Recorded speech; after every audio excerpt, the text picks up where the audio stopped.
शुक्रवार संतोषी माता व्रत कथा। शुक्रवार के दिन मां संतोषी का व्रत पूजन किया जाता है। इस पूजा के दौरान माता की आरती, पूजन तथा अंत में माता की कथा सुनी जाती है। आइए जानें, शुक्रवार के दिन की जाने वाली संतोषी माता व्रत कथा। संतोषी माता व्रत कथा। एक बुढ़िया थी, उसके 7 बेटे थे। 6 कमाने वाले थे जबकि एक निकम्मा था। बुढ़िया 6 बेटों की रसोई बनाती, भोजन कराती और उनसे जो कुछ जूठन बचती वह 7वें को दे देती। एक दिन वह पत्नी से बोला, देखो मेरी माँ को मुझ पर कितना प्रेम है। वह बोली, क्यों नहीं, सबका झूठा जो तुमको खिलाती है। वह बोला, ऐसा नहीं हो सकता है, मैं जब तक आंखों से न देख लूं मान नहीं सकता। बहू हंसकर बोली, देख लोगे तब तो मानोगे। कुछ दिन बाद त्योहार आया। घर में 7 प्रकार के भोजन और चूरमे के लड्डू बने। वह जांचने को सिर दुखने का बहाना कर पतला वस्त्र सिर पर ओढ़े रसोई घर में सो गया। वह कपड़े में से सब देखता रहा। 6 भाई भोजन करने आए। उसने देखा माँ ने उनके लिए सुंदर आसन बिछा नाना प्रकार की रसोई परोसी और आग्रह करके उन्हें जमाया। वह देखता रहा। 6 भोजन करके उठे तब माँ ने उनकी झूठी थालियों में से लड्डुओं के टुकड़े उठाकर एक लड्डू बनाया। जूठन साफ कर बुढ़िया माँ ने उसे पुकारा, बेटा 6 भाई भोजन कर गए, अब तू ही बाकी है, उठ तू कब खाएगा। वह कहने लगा, माँ मुझे भोजन नहीं करना, मैं अब परदेश जा रहा हूँ। माँ ने कहा, कल जाता हो तो आज चला जा। वह बोला, हाँ आज ही जा रहा हूँ। यह कहकर वह घर से निकल गया। 7वें बेटे का परदेश जाना। चलते समय पत्नी की याद आ गई। वह गौशाला में कंडे थाप रही थी। वहां जाकर बोला, हम जावे परदेश आवेंगे कुछ काल, तुम रहियो संतोष से धर्म आपनो पाल। वह बोली, जाओ पिया आनंद से हमारो सोच हटाया। राम भरोसे हम रहे ईश्वर तुम्हें सहाय। 2 निशानी आपन देख धरूं में धीर, सुधी मति हमारी बिसारियो रखियो मन गंभीर। वह बोला, मेरे पास तो कुछ नहीं, यह अंगूठी है सो ले और अपनी कुछ निशानी मुझे दे। वह बोली, मेरे पास क्या है, यह गोबर भरा हाथ है। यह कहकर उसकी पीठ पर गोबर के हाथ की थाप मार दी। वह चल दिया। चलते चलते दूर देश पहुंचा। परदेश में नौकरी वहां एक साहूकार की दुकान थी। वहां जाकर कहने लगा, भाई मुझे नौकरी पर रख लो। साहूकार को जरूरत थी। बोला, रह जा। लड़के ने पूछा, तनख्वाह क्या दोगे। साहूकार ने कहा, काम देखकर दाम मिलेंगे। साहूकार की नौकरी मिली। वह सुबह 7 बजे से 10 बजे तक नौकरी बजाने लगा। कुछ दिनों में दुकान का सारा लेन देन, हिसाब किताब, ग्राहकों को माल बेचना सारा काम करने लगा।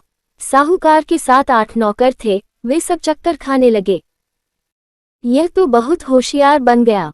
सेठ ने भी काम देखा और 3 महीने में ही उसे आधे मुनाफे का हिस्सेदार बना लिया। वह कुछ वर्ष में ही नामी सेठ बन गया और मालिक सारा कारोबार उस पर छोड़कर चला गया। पति की अनुपस्थिति में सास का अत्याचार। इधर उसकी पत्नी को सास ससुर दुख देने लगे, सारी गृहस्थी का काम करा के उसे लकड़ी लेने जंगल में भेजते। इस बीच घर के आटे से जो भूसी निकलती उसकी रोटी बनाकर रख दी जाती और फूटे नारियल की नारियली में पानी। एक दिन वह लकड़ी लेने जा रही थी। रास्ते में बहुत सी स्त्रियां संतोषी माता का व्रत करती दिखाई दी। संतोषी माता का व्रत। वह वहां खड़ी होकर कथा सुनने लगी और पूछा, बहनों तुम किस देवता का व्रत करती हो और उसके करने से क्या फल मिलता है। यदि तुम इस व्रत का विधान मुझे समझा कर कहोगे तो मैं तुम्हारा बड़ा एहसान मानूंगी। तब उनमें से एक स्त्री बोली, सुनो, यह संतोषी माता का व्रत है। इसके करने से निर्धनता, दरिद्रता का नाश होता है और जो कुछ मन में कामना हो सब संतोषी माता की कृपा से पूरी होती है। तब उसने उससे व्रत की विधि पूछी। संतोषी माता व्रत विधि। वह भक्तिनी स्त्री बोली, 1.25 आने का गुड़ चना लेना। इच्छा हो तो 5.25 आने का लेना या 1.25 रुपए का भी सहूलियत के अनुसार लाना। बिना परेशानी और श्रद्धा व प्रेम से जितना भी बन पड़े सवाया लेना। प्रत्येक शुक्रवार को निराहार रहकर कथा सुनना। इसके बीच क्रम टूटे नहीं, लगातार नियम पालन करना। सुनने वाला कोई न मिले तो घी का दीपक जला उसके आगे या जल के पात्र को सामने रखकर कथा कहना। जब कार्य सिद्ध न हो नियम का पालन करना और कार्य सिद्ध हो जाने पर व्रत का उद्यापन करना। 3 मास में माता फल पूरा करती है।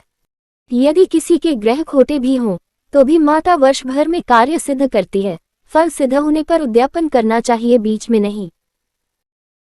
उद्यापन में 2.5 सेर आटे का खाजा तथा इसी परिमाण से खीर तथा चने का साग करना।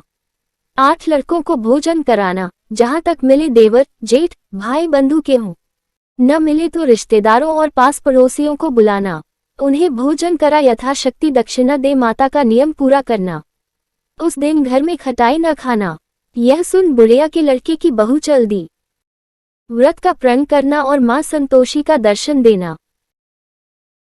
रास्ते में लकड़ी के बोझ को बेच दिया और उन पैसों से गुड़ चना ले माता के व्रत की तैयारी कर आगे चली और सामने मंदिर देखकर पूछने लगी, यह मंदिर किसका है?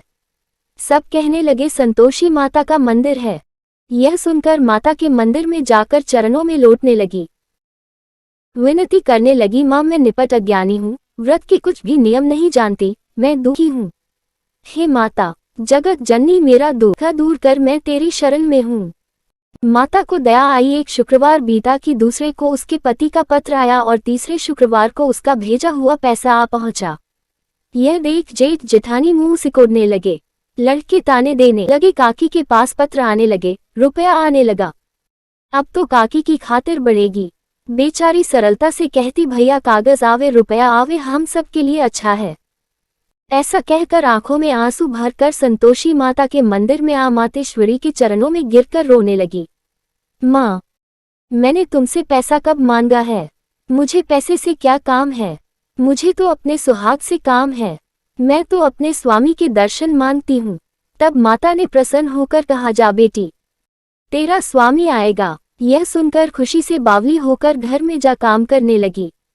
अब संतोषी माँ विचार करने लगी, इस भोली पुत्री को मैंने कह तो दिया कि तेरा पति आएगा, लेकिन कैसे? वो तो इसे स्वप्न में भी याद नहीं करता। उसे याद दिलाने को मुझे ही जाना पड़ेगा। इस तरह माताजी उस बुढ़िया के बेटे के पास जा स्वप्न में प्रकट हो कहने लगी, साहूकार के बेटे, सो रहा है या जागता है? वह कहने लगा, माता सोता भी नहीं, जागता भी नहीं हूँ, कहो क्या आ गया है? माँ कहने लगी, तेरे घर बार कुछ है कि नहीं? वह बोला, मेरे पास सब कुछ है, माँ बाप है, बहू है, क्या कमी है? माँ बोली, भोले पुत्र, तेरी बहू घोर कष्ट उठा रही है। तेरे माँ बाप उसे परेशानी दे रहे हैं। वह तेरे लिए तरस रही है, तू उसकी सुध ले। वह बोला, हाँ माताजी, यह तो मालूम है, परंतु जाऊं तो कैसे? देश की बात है, लेन देन का कोई हिसाब नहीं, कोई जाने का रास्ता नहीं आता, कैसे चला जाऊं? माँ कहने लगी, मेरी बात मान, सवेरे नहा धोकर संतोषी माता का नाम ले, घी का दीपक जला दंडवत कर दुकान पर जा बैठ। देखते देखते सारा लेन देन चुक जाएगा, जमा का माल बिक जाएगा, सांझ होते होते धन का भारी ढेर लग जाएगा। अब बूढ़े की बात मानकर वह नहा धोकर संतोषी माता को दंडवत घी का दीपक जला दुकान पर जा बैठा। थोड़ी देर में देने वाले रुपया लाने लगे, लेने वाले हिसाब लेने लगे। कोठे में भरे सामान के खरीददार नकद दाम दे सौदा करने लगे। शाम तक धन का भारी ढेर लग गया। मन में माता का नाम ले चमत्कार देख प्रसन्न हो घर ले जाने के वास्ते गहना कपड़ा सामान खरीदने लगा। यहाँ काम से निपट तुरंत घर को रवाना हुआ। उधर उसकी पत्नी जंगल में लकड़ी लेने जाती है। लौटते वक्त माताजी के मंदिर में विश्राम करती। वह तो उसके प्रतिदिन रुकने का जो स्थान ठहरा। धूल उड़ती देख वह माता से पूछती है, हे माता, यह धूल कैसे उड़ रही है? माता कहती है, हे पुत्री, तेरा पति आ रहा है। अब तू ऐसा कर, लकड़ियों के 3 बोझ बना ले, एक नदी के किनारे रख और दूसरा मेरे मंदिर पर व तीसरा अपने सिर पर। तेरे पति को लकड़ियों का गट्ठर देख मोह पैदा होगा, वह यहाँ रुकेगा, नाश्ता पानी खाकर माँ से मिलने जाएगा। तब तू लकड़ियों का बोझ उठाकर जाना और चौक में गट्ठर डालकर जोर से आवाज लगाना, लो सासू जी, लकड़ियों का गट्ठर लो, भूसी की रोटी दो, नारियल के खेपड़े में पानी दो। आज मेहमान कौन आया है? माताजी से बहुत अच्छा कहकर वह प्रसन्न मन से लकड़ियों के 3 गट्ठर बनाए। एक नदी के किनारे पर और एक माताजी के मंदिर पर रखा। इतने में मुसाफिर आ पहुंचा। सूखी लकड़ी देख उसकी इच्छा उत्पन्न हुई कि हम यहीं पर विश्राम करें और भोजन बनाकर खा पीकर गांव जाएं। इसी तरह रुककर भोजन बना, विश्राम करके गांव को गया। सबसे प्रेम से मिला। उसी समय सिर पर लकड़ी का गट्ठर लिए वह उतावली सी आती है। लकड़ियों का भारी बोझ आंगन में डालकर जोर से 3 आवाज देती है, लो सासू जी, लकड़ियों का गट्ठर लो, भूसी की रोटी दो, आज मेहमान कौन आया है। यह सुनकर उसकी सास बाहर आकर अपने दिए हुए कष्टों को भुलाने हेतु कहती है, बहू ऐसा क्यों कहती है, तेरा मालिक ही तो आया है, आ बैठ, मीठा भात खा, भोजन कर, कपड़े गहने पहन। उसकी आवाज सुन उसका पति बाहर आता है, अंगूठी देख व्याकुल हो जाता है। माँ से पूछता है, माँ यह कौन है। माँ बोली, बेटा यह तेरी बहू है, जब से तू गया है तब से सारे गांव में भटकती फिरती है, घर का काम काज कुछ करती नहीं, 4 पहर आकर खा जाती है। वह बोला, ठीक है माँ, मैंने इसे भी देखा और तुम्हें भी, अब दूसरे घर की ताली दो, उसमें रहूंगा। माँ बोली, ठीक है, जैसी तेरी मर्जी। तब वह दूसरे मकान की तीसरी मंजिल का कमरा खोल सारा सामान जमाया। एक दिन में राजा के महल जैसा ठाट बाट बन गया। अब क्या था, बहू सुख भोगने लगी। इतने में शुक्रवार आया। शुक्रवार व्रत के उद्यापन में हुई भूल। किया खटाई का इस्तेमाल। उसने पति से कहा, मुझे संतोषी माता के व्रत का उद्यापन करना है। पति बोला, खुशी से कर लो। वह उद्यापन की तैयारी करने लगी। जेठानी के लड़कों को भोजन के लिए कहने गई। उन्होंने मंजूर किया, परंतु पीछे से जेठानी ने अपने बच्चों को सिखाया, देखो भोजन के समय खटाई मांगना, जिससे उसका उद्यापन पूरा न हो। लड़के जीने आए, खीर खाना पेट भर खाया, परंतु बाद में खाते ही कहने लगे, हमें खटाई दो, खीर खाना हमको नहीं भाता, देखकर अरुचि होती है। वह कहने लगी, भाई खटाई किसी को नहीं दी जाएगी, यह तो संतोषी माता का प्रसाद है। लड़के उठ खड़े हुए, बोले, पैसा लाओ। बोली बहू कुछ जानती नहीं थी। उन्हें पैसे दे दिए। लड़के उसी समय हट करके इमली खटाई ले खाने लगे। यह देखकर बहू पर माताजी ने कोप किया। राजा के दूत उसके पति को पकड़ कर ले गए। जेठ जेठानी मनमाने वचन कहने लगे, लूट लूट कर धन इकट्ठा कर लाया है, अब सब मालूम पड़ जाएगा जब जेल की मार खाएगा। बहू से यह सहन नहीं हुए। माँ संतोषी से मांगी माफी। रोती हुई माताजी के मंदिर गई, कहने लगी, हे माता, तुमने क्या किया। हंसा कर अब भक्तों को रुलाने लगी। माता बोली, बेटी तूने उद्यापन करके मेरा व्रत भंग किया है। वह कहने लगी, माता मैंने कुछ अपराध किया है, मैंने तो भूल से लड़कों को पैसे दे दिए थे, मुझे क्षमा करो, मैं फिर तुम्हारा उद्यापन करूंगी। माँ बोली, अब भूल मत करना। वह कहती है, अब भूल नहीं होगी, अब बतलाओ वे कैसे आवेंगे। माँ बोली, जा पुत्री, तेरा पति तुझे रास्ते में आता मिलेगा। वह निकली। राह में पति आता मिला। वह पूछी, कहाँ गए थे। वह कहने लगा, इतना धन जो कमाया है उसका टैक्स राजा ने मांगा था, वह भरने गया था। वह प्रसन्न हो बोली, भला हुआ, अब घर को चलो। कुछ दिन बाद फिर शुक्रवार आया। फिर किया व्रत का उद्यापन। वह बोली, मुझे फिर माता का उद्यापन करना है। पति ने कहा, करो। बहू फिर जेठ के लड़कों को भोजन को कहने गई। जेठानी ने 1-2 बातें सुनाई और सब लड़कों को सिखाने लगी, तुम सब लोग पहले ही खटाई मांगना। लड़के भोजन से पहले कहने लगे, हमें खीर नहीं खानी, हमारा जी बिगड़ता है, कुछ खटाई खाने को दो। वह बोली, खटाई किसी को नहीं मिलेगी, आना हो तो आओ। वह ब्राह्मण के लड़के लाकर भोजन कराने लगी। यथाशक्ति दक्षिणा की जगह 1-1 फल उन्हें दिया। संतोषी माता प्रसन्न हुई। संतोषी माता का फल। माता की कृपा होते ही 9वें मास में उसके चंद्रमा के समान सुंदर पुत्र प्राप्त हुआ।